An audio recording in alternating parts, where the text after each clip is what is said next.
उमरगा तालुक्याच्या राजकारणाचा केंद्रबिंदू असलेल्या पंचायत समितीवर कुणाचं वर्चस्व राहणार आणि सभापती उपसभापती पदाची माळ कुणाच्या गळ्यात पडणार याकडे संपूर्ण जिल्ह्याचं लक्ष लागून राहिलं होतं।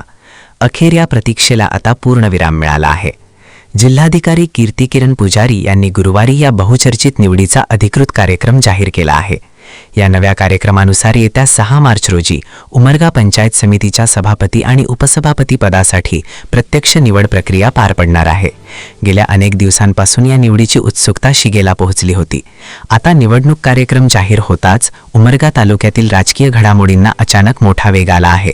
इच्छुकांनी आणि राजकीय पक्षांनी मोर्चे बांधणीला सुरुवात केली असून सदस्यांची जुळवाजुळव सुरू झाली आहे। त्यामुळे येत्या 6 मार्च रोजी पंचायत समितीच्या सत्तेच्या चाव्या नक्की कोणत्या पक्षाचा हाती जाणार हे पाहणे अत्यंत औत्सुक्याचे ठरणार आहे। प्रतिनिधी सूरज आबाचने पाहत रहा Marathi times news network digital.